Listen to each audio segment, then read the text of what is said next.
Well, first of all, appreciate you guys coming out and being here. Excited and humbled to be a part of this university, to work for Coach Kelly, have the opportunity to coach at a place that's a premier institution, academically and athletically. You know, really just scratching the surface right now of getting to know our players. Coach has put together a great staff. It's been awesome to be in the room with Coach Cooks, Coach Kane, Coach Steeples. Those guys are tremendous. And our players are hungry to learn, okay? But we're in the process of developing the traits that it's going to take, all right, to be successful. And that is a process, and it starts with just getting to know each guy, okay? With that, any questions you got? Brody Miller with The Athletic. I suppose if you could just walk us through the last, few years for you as you chose to, go to the NFL as a linebackers coach, and now what brought you back to want to be a coordinator in college again? Well, several things. First of all, when you leave coordinating, you always have that hunger to get back and do it. I enjoy the part of the game that the scheme part, the building of a team, the building of a staff. I enjoy when you lock arms and get in the room together and you can put together a plan. And I enjoy the development piece. It was fun the 3 years in Kansas City to go back and work with Spags and to learn from Coach Reed, and obviously, winning at a high level. But at the end of the day, there was a hunger to come back and to be a defensive coordinator. And I missed the part of the relationships with the players.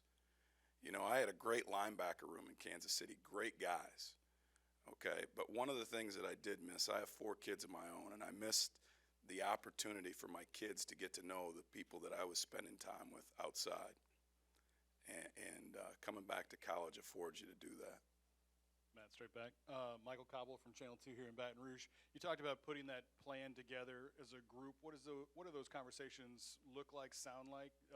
Has Coach Kelly really given you autonomy to kind of do what you want to do? And could you discuss that process? Yeah, the thing I've learned in a short amount of time with Coach, whether it was through the process of conversations that ended up to me coming here or through the conversations we've had now, is he's going to empower people to do their job, whether it's a player, whether it's a coach, whether it's a nutritionist, okay? And the thing we're doing right now is more than putting the plan together. Right now we're trying to get our guys to buy in to the habits and the focus to do the things right day in and day out. So when we do get on the grass and execute the plan, we can be consistent in our execution, all right? We can be a gritty defense that has the traits to strain play in and play out. Hey, Coach, Glenn West right here with LSU Country. You mentioned your last stop. Just, I guess, talk about maybe what you learned the last couple of years about building a championship-level defense and obviously winning the Super Bowl and all that. Number one thing is, talent will get you so far. I mean, you look at winning at that level, the locker room, okay, the leaders within each position group, the standard, the consistency that it takes to win day in and day out. Those are the things when you win at that level that kind of come through, because everybody's got a certain level of talent. It's the teams that bond together, all right, and play to a standard that win. Yeah, right here, Ron Higgins, Tiger Details. Did any of the LSU guys from the Chiefs talk to you about LSU, Tyrann or Darryl or Clyde, the advice they give you? I'm going to tell you what, this is, of any place I've been, this is the most passionate former players I've ever seen, okay? Whether it was Clyde, whether it was T5, I mean, those guys love this university, love this state, and want to do anything they can to help it be successful. And that's pretty neat. It's neat to be a part of. Hey, Matt, Adam Hunsucker with Tiger Rag.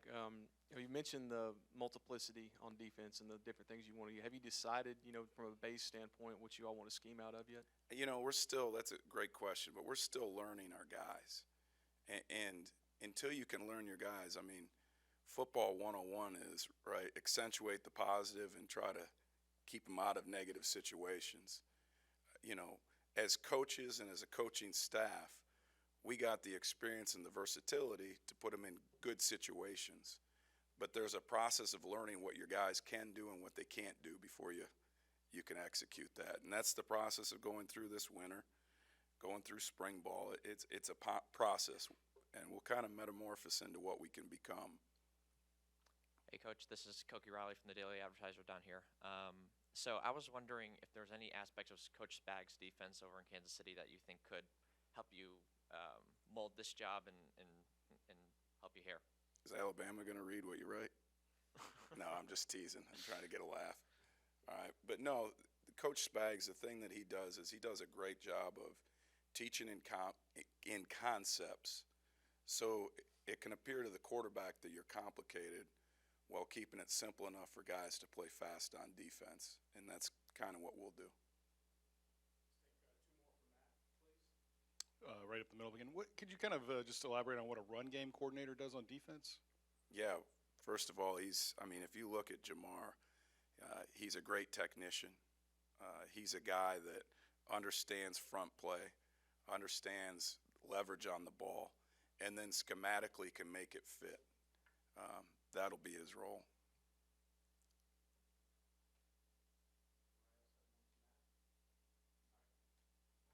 Thanks, guys.